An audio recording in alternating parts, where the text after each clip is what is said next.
My mission is to position brands and to facilitate earning opportunities by helping them identify and strategically communicate their what, their who, and their why. I make sure you understand the play. Here's your assist.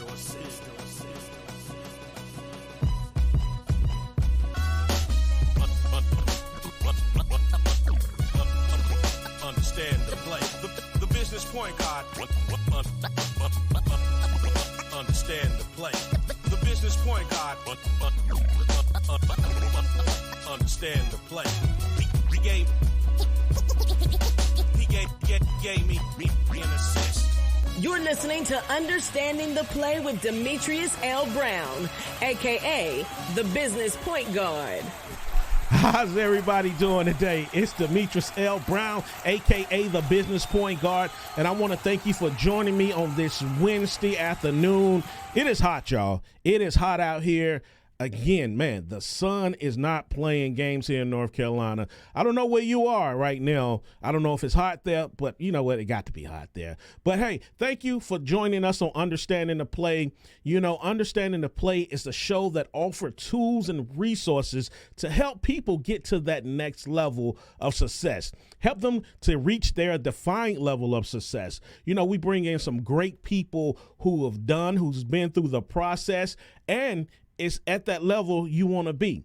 Now, that defined level of success is different, but guess what? The vehicles most times are the same, and that road is the same, but it's the peak is different. So I want you to stay tuned. I want you to kick back, relax. I want you to call somebody, be like, hey, Understanding the Player Zone, the Business Point Guard is on. He has some great knowledge, some great nuggets that he's about to offer.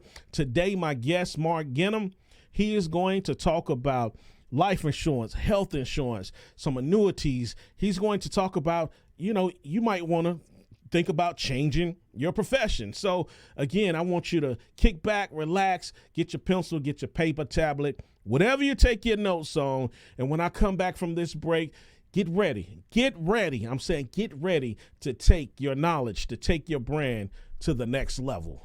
Hey, are you following me on social media? You're not? Oh, no. You're missing out on a lot of info. Hey, check this out. Follow me on all social medias. Instagram, The Business Point Guard. YouTube, The Business Point Guard. And Facebook, Demetrius L. Brown, SOG. Make sure you're following me. You're listening to Understanding the Play with Demetrius L. Brown, a.k.a. the Business Point Guard. So if y'all looking at this video right here, and you're going to be like, man, they just laughing. But, you know, I would explain it to you all later. But, hey, I want to introduce my man Mark Ganim, owner of Thrive Retirement Group. Mark, how you doing, man? I'm doing all right. You doing good over there, man? Yeah, I'm doing good. Real good. Thrive Retirement Group. Yes. Where did you get the name Thrive? What made you want to say, I want to name my business Thrive? So first of all, thank you for having me here, Demetrius. That's a good question. It's funny because when this whole thing started, I've been at this, by the way, for going on 26 years. I've been at this. I kind of grew up in the business because my father actually had an agency. So I grew up in it, whether I wanted to do it or not, like it was in my blood. But when I started coming up with this, I was thinking of names. I had some other partners involved. We were all thinking of names. And I said, everybody jot down names that might work. And they were coming up with boring names, like Regional Benefits Group and North Atlantic Financial, this and that. I was like, man, it doesn't do anything for my spirit. So one day I was driving down the street and I was thinking, what are we going to name this thing? And I was like, maybe I just want people to thrive. That's all I want to do is just to thrive. And I was, wait a minute, that's the name right there. And they didn't like it. They were like, no, man, that's goofy. I said, that ain't goofy. That's all. Wow. 20 years later. Well, no, actually, Thrive's been in since 2016. I've been in the business quite a time. I formed Thrive in 2016. Gotcha. So now let's stay at that point when everybody said this name was goofy. So as a business person and as a man, sometimes we can get in our feelings and we're going to be like, man, I'm going to go ahead and change this. But you stuck to it. What made you say, okay, this is my business. This is the name. I'm going to stick with it, and I believe in it? You know why, Demetrius? Because for the beginning part of my career, you go work at corporate America or you go work at other particular organizations. Sometimes you compromise who you are, kind of what your purpose is a little bit. You plug in, you play the role, you do your thing, you develop, you evolve, you appreciate what you're getting. Sometimes really what's burning inside of you doesn't come out. When this happened, like I literally left an organization where I was making some dough. But I left because it was important for me to make sure that I get out of what my life is going to be the way I wanted to do it. So when the name came up, I said, no. This is now my opportunity to do it the way that I have envisioned to do it. So I'm not compromising that. I've compromised enough, I'm not doing it no more. That's good. So being a business owner, having your own brand, what's the importance of not compromising and say do it in the way you want to do it? And if it don't turn out right, guess who to blame? You are. How important is that? Well, I mean, there's a lot of responsibility when you put something together, and it's scary, man. I don't care what anybody tells you. A lot of people, they get caught up in looking at the result of somebody's life over a long period of time where they have a lot of money or they got a lot of success or accolade. And you look at that and you go, oh, wow, man, that's what I want. But the real question is, what did it take for that person to actually get there? Like that, no one ever talks about that. They don't talk about the grind, the hustle, like scraping your knee, falling down. No one, it's all glamour. It's not glamour. This is a grind. If it were easy to do what you're talking about, from what I'm getting from your show, you're the point guard, right? So if it's easy to do business like that, then everybody would do it. It'd be easy, but everybody would do it. It's no problem, but it's not. Sometimes I'll talk to young people and they'll say, coming out of college or whatnot, and I said, what are you going to do? I want to own my own business. I'm like, boy, you better watch what you see, because you don't know the grind that you're about to face. Yeah, man. So I'm glad you said that. So now you started your business in 2016. But let's rewind. Let's rewind to when you were in high school. Did you see entrepreneurship then, you owning your own business, or what did that look like? Well, that's a good question. So I am a first generation guy. My family comes from the Middle East, basically. And all my family tend to own things, like they own their own stuff. They didn't grow up working at corporate America. They didn't get pensions and profit sharing. So they had to go do themselves with what they had. That was a benefit because I didn't know what it was to have anything else. So when I came up, I was like, all right, well, whatever I'm going to do, I'm going to have to go create. Now I could go work somewhere, but I actually put together some tips. And one of the tips is, getting a job is an exchange for time and money. And most people on jobs are complaining about their jobs. So in terms of getting what you want out of life, I grew up in that situation where I realized I was going to have to go make it happen. So it was kind of embedded in me in kind of an early age, kind of like subconsciously, like I didn't even ask for it. It was just kind of part of my growing up, part of my environment and my house. That's good. That's good. Yeah, because if I remember, I think your family had convenience stores, you had the restaurants and a couple of clubs. Well, that wasn't necessarily my specific family, meaning you're right. There are family members who had clubs and restaurants, this and that. I mean, I do have family members. My brother had a deli. But my point is everyone, we all had things like that. But I grew up with my father having an insurance agency. Like that was his lane. And I grew up watching him do it. And I also grew up saying, because I'd watch him do it and I'd see him grinding on the phone, or I'd see him, talking to clients, people coming by the house. He had an office in the house. And I would say to myself, I don't know what I'm going to do in my life, but I ain't going to do that. That's exactly what I said. I said, I ain't going to do that. And I got tricked. Yeah. Hey, man, sometimes them ain'ts come back to bite us, man. Yeah, they keep it back, yeah. But that's good. So now, what'd you go to school at? What'd you go to college? I went to Western Carolina University up in the mountains of North Carolina. Oh, man, did you like it? Not really, to be honest with you. I didn't like it that much in the beginning, but I didn't really apply myself the way I needed to in high school. So I didn't exactly have a lot of colleges, laying the red carpet for me. I had to hustle to get in. I actually type letters. But what I will tell you is when I started applying myself and really focusing on becoming better, I did actually excel very well in college. I actually made honors in college, but in high school, I did not, because I got serious. Like, I started realizing that if I was going to do well in life, I needed to actually buckle down and stop playing around. And I got serious. Now that's good. You got to a point and you found that you defined your level of success. But that's funny that you said that, because I was a behavior problem, and I was 2 years behind. I used to go from North Carolina to South Carolina to school, but when finally I came back to North Carolina, and I was 2 years behind my whole class, and but I made up my mind when I was in high school. I said, you know what? I got to get out of here, because I was in Durham too, and back in the 90s, Durham was crazy. So, oh yeah, it was. So I finished high, and I was just telling my daughter this story. I made up my mind. I finished high school in 3 years. So instead of being 2 years behind, I was only 1 year behind. I cut my lunch period. I went to night school. So I went from day school, no lunch, to night school. But what you just said, we both found our defined level of success, and we took the process to get there. So that's great, man. You shared that. I just want you to know, I also was held back. Okay. I was one grade held back in my third grade. Wow. Yeah. So you and I have that in common. Yeah. So and we got multi-million-dollar businesses. See, hey, if you're a student and you're listening to this, hey, you can always make it out. But yeah, it doesn't matter how you got there. I mean, you can do it from where you are.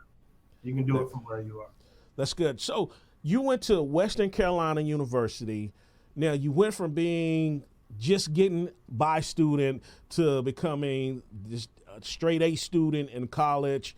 Now let's talk about the workflow, because I'm building up to the entrepreneurship. So in college, did somebody have to teach you a successful workflow, or how did you get that workflow to become that successful student? Okay, so that's a good question. So when I was in college, my last year, I actually went to college to get social work and sociology. I wanted to do that. I wanted to help kids. I wanted to help people. That's really what I was doing. I didn't get a business degree. I didn't go in for any of that. I went in to do social work. And I remember when I was in college, like my last semester, I literally, this is back in the days before technology. Right now, we got everything at our fingertips. Back in the day, I was going to Kinko's and making brochures of my business. I'm telling you, in college, I literally was forming, it was called Positive Experience. It was a counseling organization. And I was coming up with my logos, my pamphlets, everything in college. I was already thinking about my business. So I guess I was always leaning towards creating something. I knew I was going to create something, and that's what I did. But it didn't work. I did it for a while, but it didn't really work. I scraped my knee. I didn't really know what I was doing. I was young. Who's going to listen to me? I didn't know what I was doing.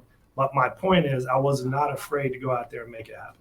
Wow. And the key word was he was not afraid. And if you're building a brand, even you don't have to be building a multi-million-dollar business, because you are a brand. When you are trying to establish yourself, you can't be fearful. And I like what Jay-Z said. Jay-Z said, don't put your fear on me. Just because you couldn't do it, don't put that on me. Hey, right. If you just tuned in, you're listening to Understanding the Play. I am Demetrius L. Brown, a.k.a. the Business Point Guard. And we have Mark Ganim, owner of Thrive Retirement Group, on. And again, we're just going through the history of what led him, or what got him to the successful point now in business. So now, Mark, let me ask you a question. When you were in college, did your daddy say, hey, man, I need you to take over the family business. I need you to do this. Was that pressure on you? No, not really. I just kind of was going out, figuring myself out. What really happened, the pressure hit me, is when my son was born. When my son was born, because I was doing other things. I was actually involved with some entertainment stuff. And we used to do talent shows, and I wanted to be actually in entertainment to some degree. But when my son was born, I was like, all right, I got to make some money. I got to stop messing around. You got to buckle down, right? You got to feed. I got to feed something. Yeah. So I was like, it's not just about me. So I actually got introduced to the insurance business when I was 25. I got introduced. My pops was like, you need to stop messing around and go make some money and get into business. So I did. I went and got my insurance license, and I got into business at a place, an organization that, quite frankly, I didn't like that much. It was a lower level sort of organization. It wasn't the best necessarily introduction, because I actually left within a year, about a year into it. I left and said, I don't like this. And kind of did a couple other things, got reintroduced again to a national organization, and my career took off from there. I became the golden child of this particular, golden producer, and I was on all the reports. I was rocking. I was making it happen. Wow.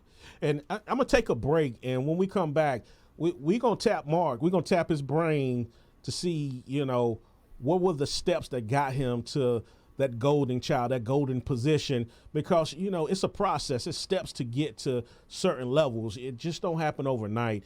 And Mark, when we come back from break, man, can you going to share your success tips, man? You ask, I'll talk. Okay. I'm good. We're flowing. Okay, everybody don't want to share. They don't want people to get to that next level. So I just want to make sure. I'll tell you my story if it can help. I hope it helps. So I'm gonna take a break, and once we come back from this break, Mark is gonna give you some tips. So again, get your pencils, your paper, tablets, whatever it is that you take notes. Go ahead and get your drink of choice, whatever, and come back. We're going to take a break, and we'll be right back. The soundtrack to your next level's here. The new single, Assist, by the Business Point Guard. Here's your assist. The Business Point Guard, he gave me an assist. The Business Point God, he gave me an assist. The song Assist is motivation taken to the next level with tools that'll help you go from great to greater, and a hype beat produced by Skaz Digger. Add the hottest motivational song on the planet, Assist, to your favorite playlist today. Go to businesspointguard.com and download the soundtrack to your next level. Man, do y'all have that soundtrack yet? If y'all don't, man, y'all missing out. I'm telling you. I'm going to get it. You gonna get go ahead and get it. Get it, Demetrius. Man, it's gonna take your business to that next level. Your workout is going to that next level. Right. But again, if you just joined us, you're listening to Understanding the Play, and I have my man Mark on. And Mark, man, he's built a thriving. Hey, that's the name. Now you know what name is that, right? Now you got it. He built a thriving brand, but we're going through the process to how he got there. And like Mark said, he joined a brand first, a successful brand, but within that brand, and I call it serving somebody else. He reached heights in that brand, and because he knew he had a plan to do his own thing. But if you can't work in something and build yourself within that, honestly, I don't think you can be successful in your own brand. But correct. Mark, 100% correct. Let people know, man, what in your mind, your thought process, and how you became successful within that other brand.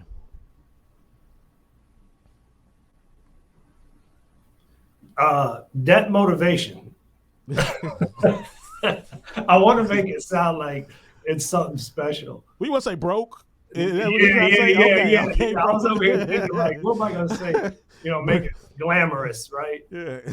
My audience understand broke. They understand that word broke. Yeah. Debt motivation. Okay. like I was you broke. You got to pay some bills. So basically, the idea that failure was not an option. I remember when I went to that company. It's a big national company all over the United States, and it was just a local branch. And I remember in orientation, I would write on my pad. They gave you a pad, and I remember writing on there, "Failure is not an option." That was what I wrote, and every day I would look at that.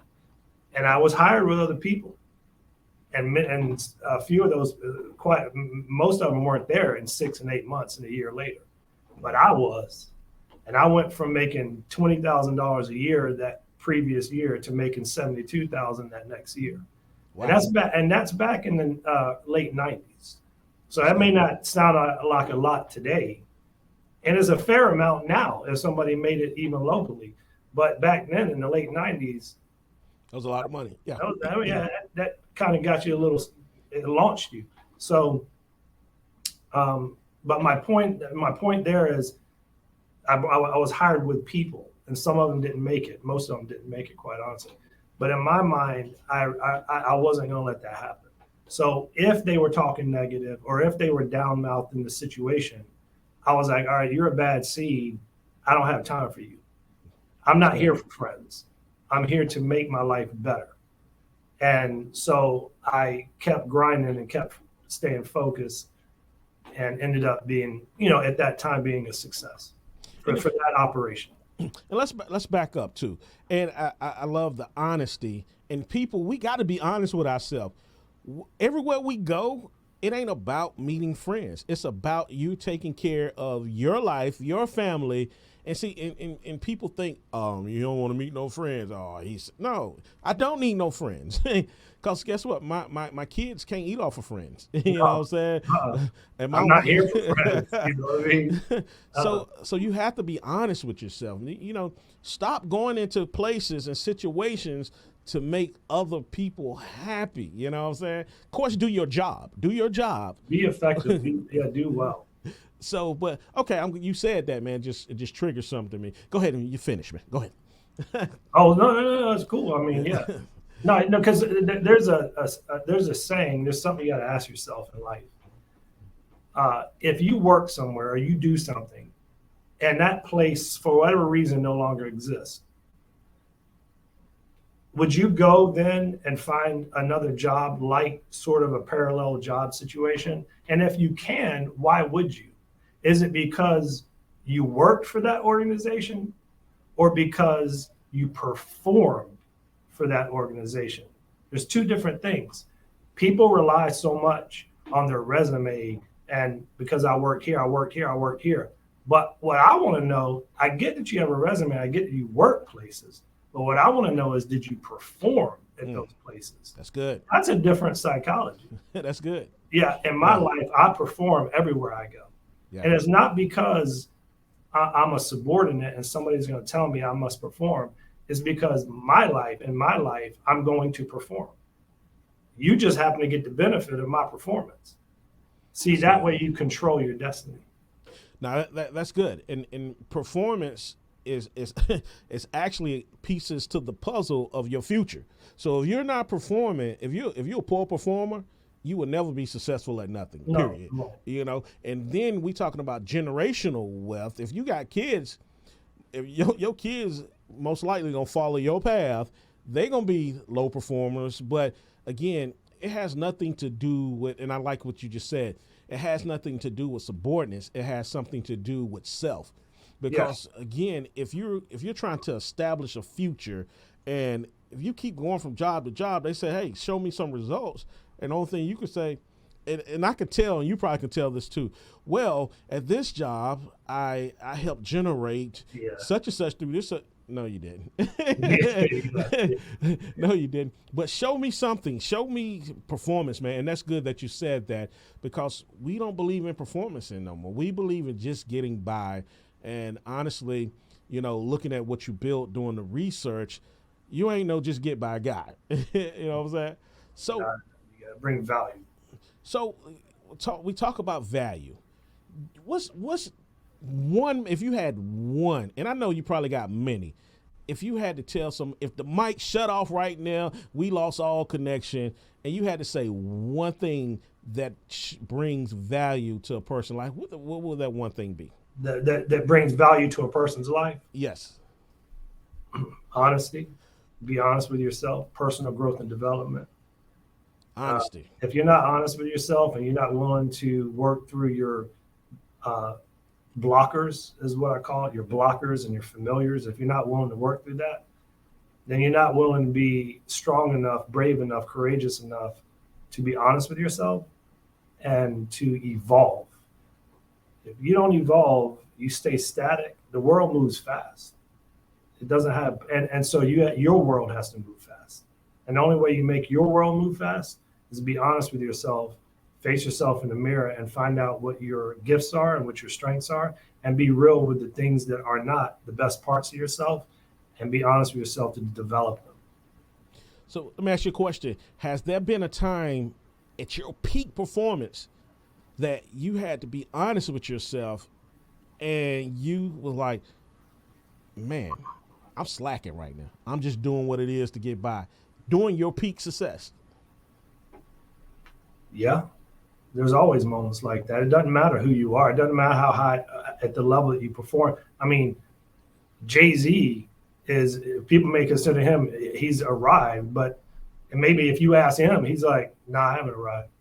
And I got to work on this. I got to work on that. But in our world, we say, oh my God, I wish I could be like this person. I wish I could be like this person. I wish I could be like, Jeff Bezos, who owns Amazon. I wish I could be like that because their life is taken care of. How do you know that? How you know that? How you know that they don't stay awake at night and there's a demon going on in there? How you know that? It's because they got a lot of money.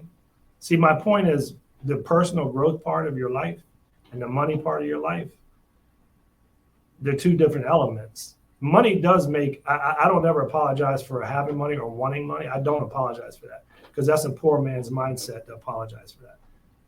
The meek shall inherit the earth, that kind of stuff. I'm not a big fan of all that, the psychology, right? I get the context of it, but the psychology around it, you can have and not feel sorry for having and have to apologize to somebody to have it. That's a mindset. Yes. Right? If you can't open your world up to that type of intake in your life, then no wonder if you're struggling because you set yourself up to struggle, right? But that takes a lot of internal work, and a lot of people don't want to do internal work. Mark, if you ever feel bad about your money, I'm gonna give you my bank account, and you just send it all over there, okay? If you ever feel bad about it, don't worry about it. Yeah, I ain't got that one, but I'm just saying, like, I mean, I'm all right. I'm still grinding. Grind, like I tell people, like, honestly, they hear FUBU radio, they be like, oh man, when you own a business, payroll come first. Your other bills come first. Yeah. Payroll taxes. Taxes, right? Payroll taxes. So it's always, you call some great people, some great people's names. Jay-Z, billionaire, still grind. Jeff Bezos, he owned what, 2%, 3% of the business, but he still grind. Right. Even I look at people even like Donald Trump. People, they might, have things against, but in his way, he still grind. You've got people out there that still grind even when they have. But, when you feel like you made it, matter of fact, Tyrese put a post up, and he was talking about, they showed one of the homeless guys, a police officer stumped the homeless guy while he was cuffed in the head. Then this one dude came on, he said, that's why I became rich, so I won't have to deal with that. If you become rich, you won't have to deal with police brutality because they won't even take the chance to put themselves in the news like that. And the comments just tore him up. Yeah. They tore him up. And then he had the nerve to put, I've been rich for 5 years. Okay. They said, no, right now you're blinded by your short-term success, but to say that I'm rich now, I'm immune to police brutality, I'm immune to racism, I'm immune to that, you can tell that person has finished, they gave up, they're no longer thriving to be better in life, man. But let's talk about let's talk about your business, because in the process of you creating your business, man, and we're going to get into this part, you've created some great funnels, some software from looking at the behavior of the people that you hired, but we're going to get into the things you created. But tell people about your business, man. So we are a Thrive Retirement Group, and the business I'm in is fundamentally it's health insurance based. It's for folks that are older, it's Medicare. For folks that are younger, it's ACA, Affordable Care Act, or tagged as Obamacare. And then also with that, all the other services, life insurance, asset protection, safe money. We're safe money specialists. People who are retired need to put their money in safe places. Income planning. We do income planning, 401k, IRA rollovers. We do all that kind of stuff.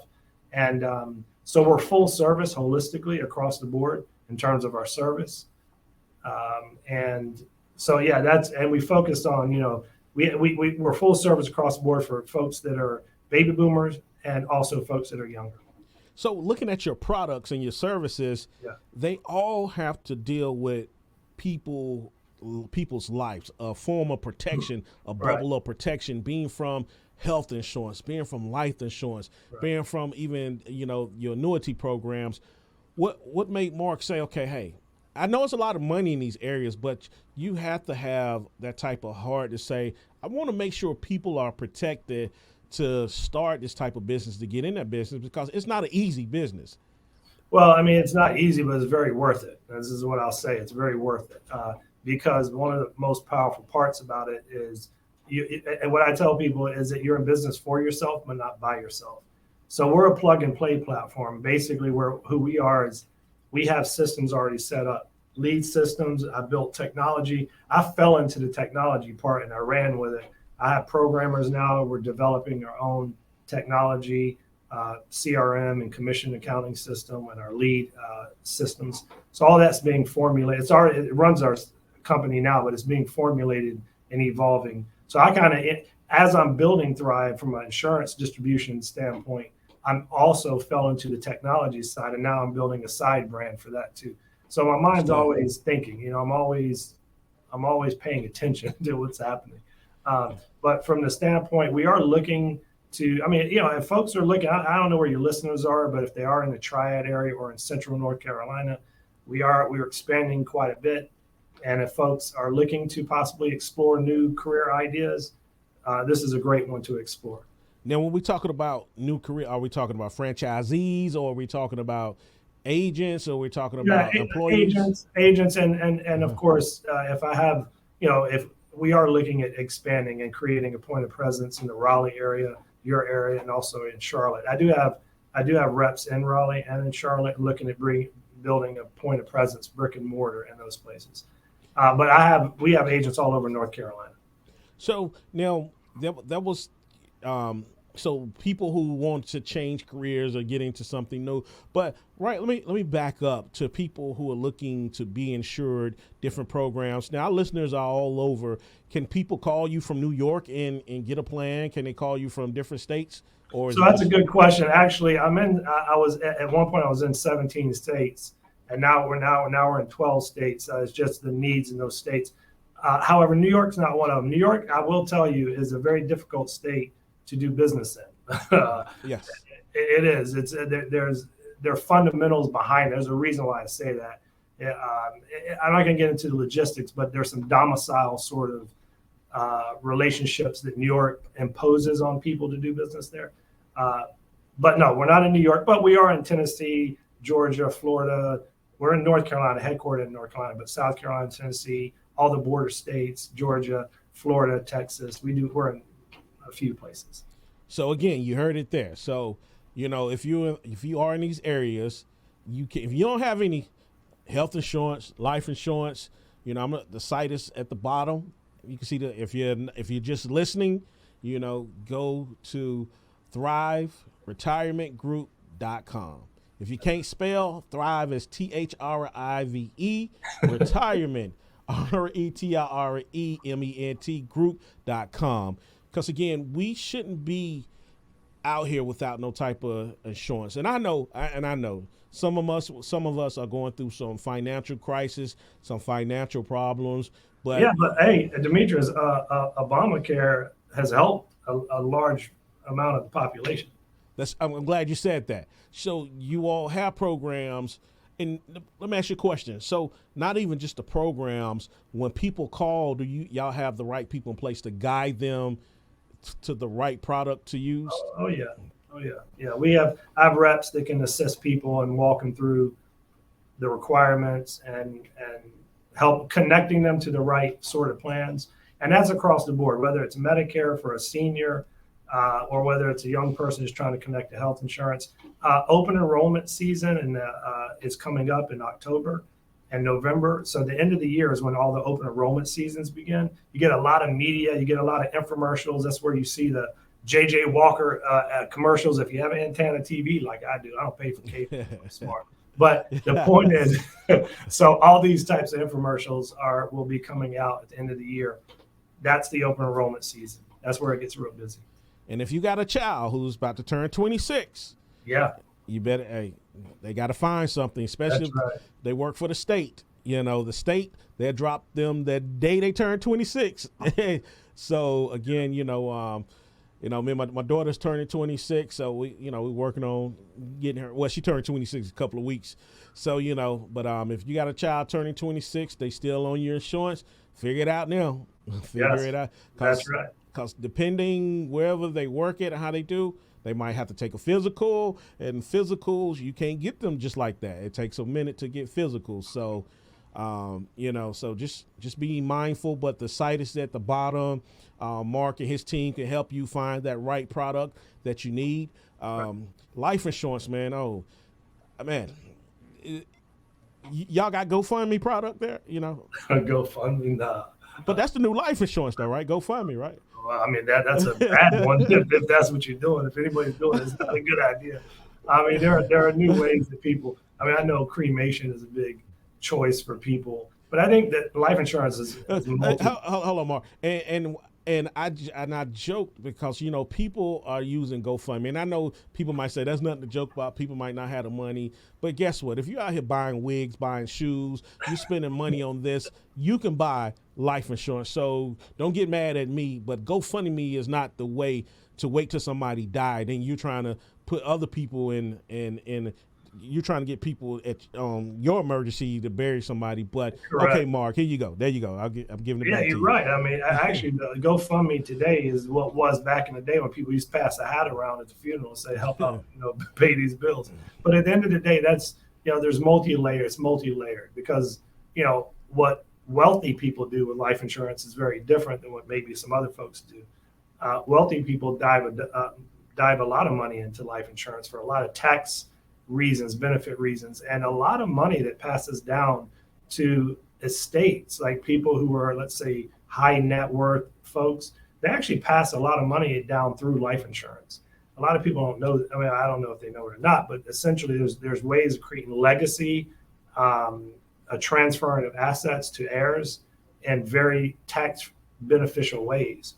And a lot of people are maybe not aware of this. And young people should be buying life insurance now, because not only does it make sense from a cost perspective and cash value perspective, but also if your health changes dramatically, then you're uninsurable. And don't think that can't happen, because it can. So then you set yourself up for failure. Being smart now, and you just brought up a point, Demetrius. You said you're buying this, you're buying that. Now you got to go to the discipline of finance. What's important? What are you trying to do? Be intentional with your money. Do things that create leverage in the future. And the vast population are enamored by consumerism, trying to keep up with somebody, make me look a certain way. Man, let me tell you, when you see me on the weekends, you don't know. I'm a fashionable dude, but I am not trying to compete with nobody. Right?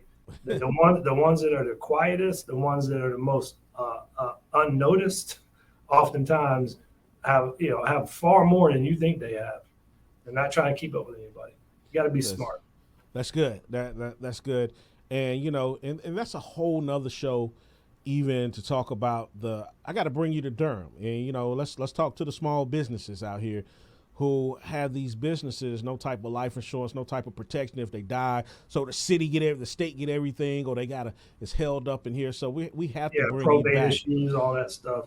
Yeah, we have to bring you back to really talk about that with the smaller businesses. And this year right here, we were talking about being bankable, being fundable. Yeah. So everybody think just because you make $1 million, you can make $1 million daily, and you can make over $50 million a month in your business, but that don't mean you're bankable. That don't mean you're fundable, because I know a lot of people who can't go to the bank but have that cash flow. Right. But it's all about being protected. And we're talking about even protecting if you die tomorrow. You making all that money, it's going to somebody, but it might not even go to your family. So you got to be intentional. Yeah, so we definitely got to bring you back. But now, also too, let's get off the dreary part. Let's talk about how much money can I make if I say, hey man, FUBU, I don't want to do radio no more. I don't want to do this. I'm going to work in the insurance business. Yeah. I'm gonna make $1 million right off the bat. No, you're not. And so let me tell you, when I came into the business, this is back in the 90s, they used to promote like first year 6-figure income, right? And that's what everybody said. And there's marketing pieces around that. I don't do that. I tell people straight up, okay, it is a 3-year trajectory, and in 3 years you should be at the 6-figure and well above mark. Do I have people who've done 70 their first year kind of thing? Yes, but the vast majority won't.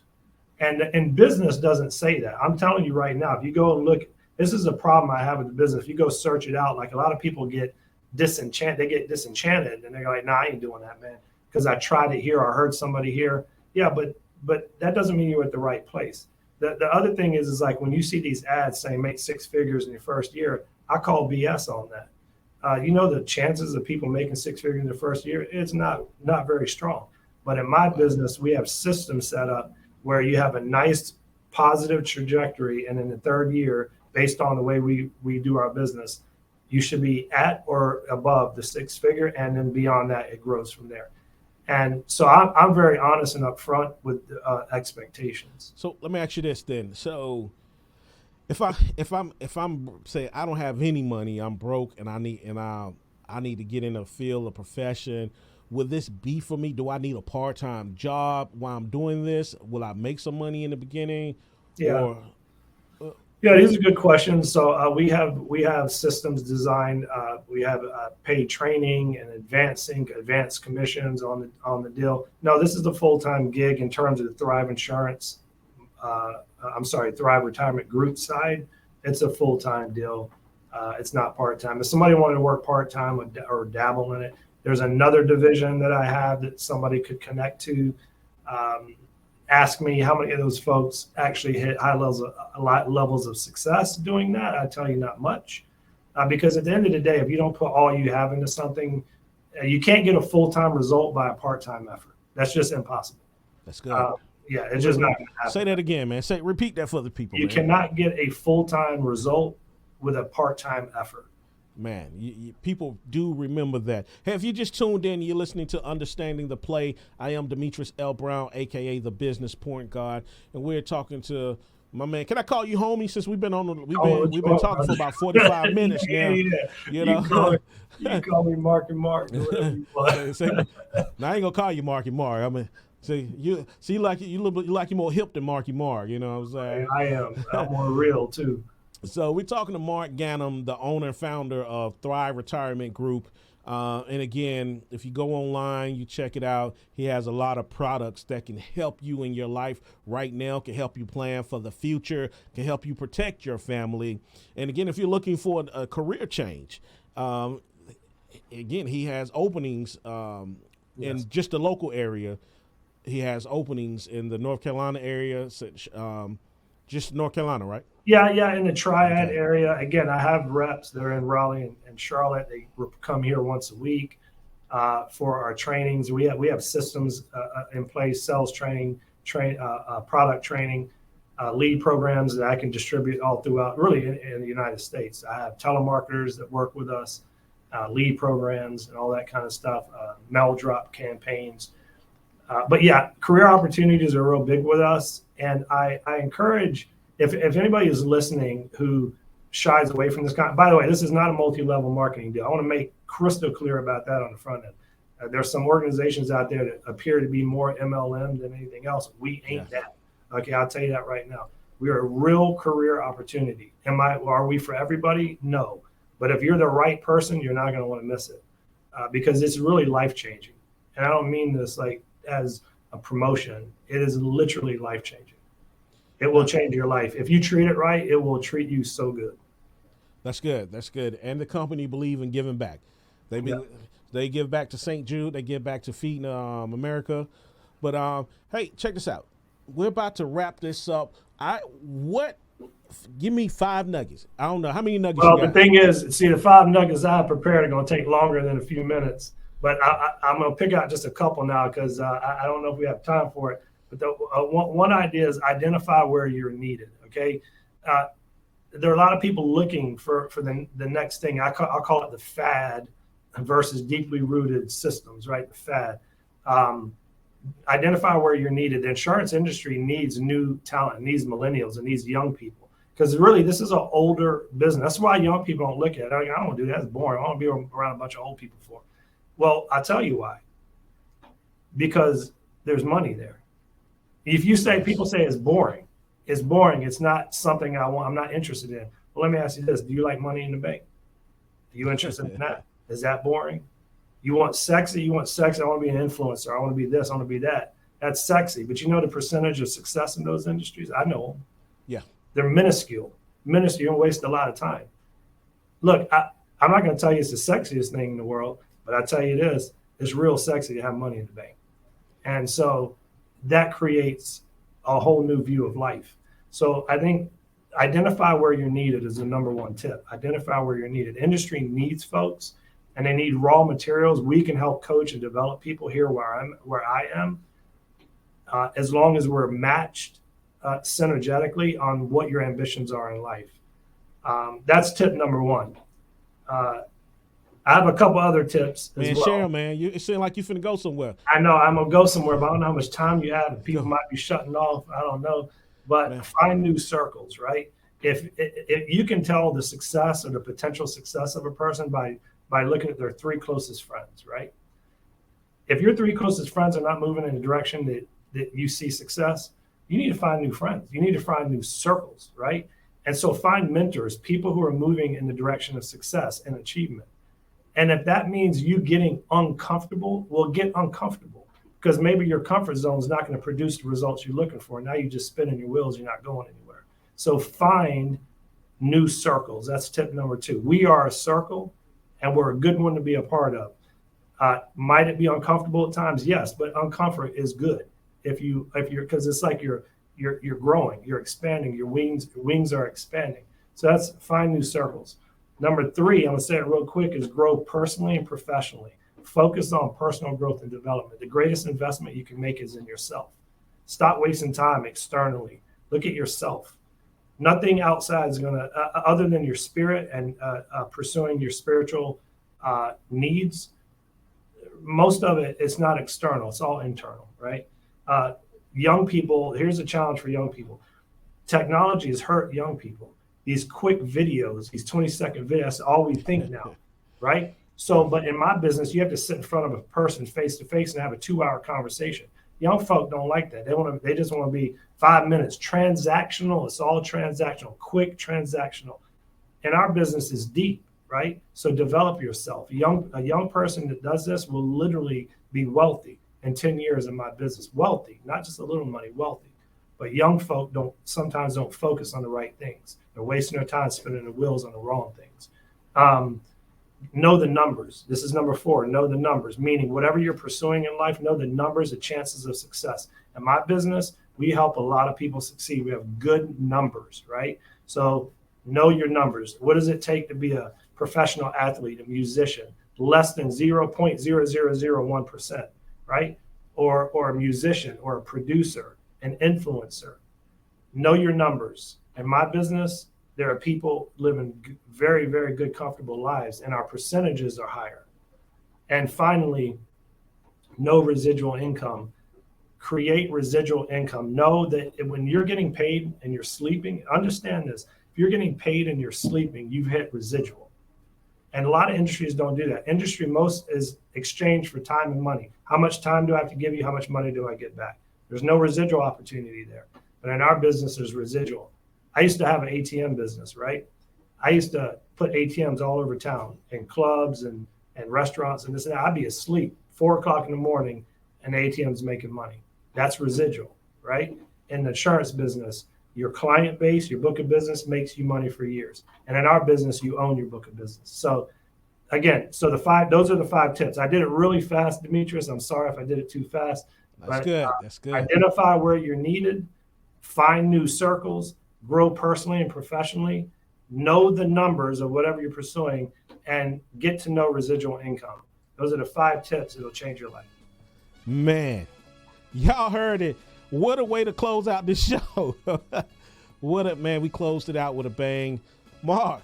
Yes. Man, hey, you brought it home, man. Brought it home, baby. I mean, you gave me just a few minutes there. I had to do it. Yeah. But you can get to know us at Thrive Retirement Group, 336-899-0670, or send an email at info@ithriveinns.com. Yo, thank you for joining us today for Understanding the Play. Hey, join us next week, same time, same place. It's your man, Demetrius L. Brown, a.k.a. the Business Point Guard. I'm out of here. Peace.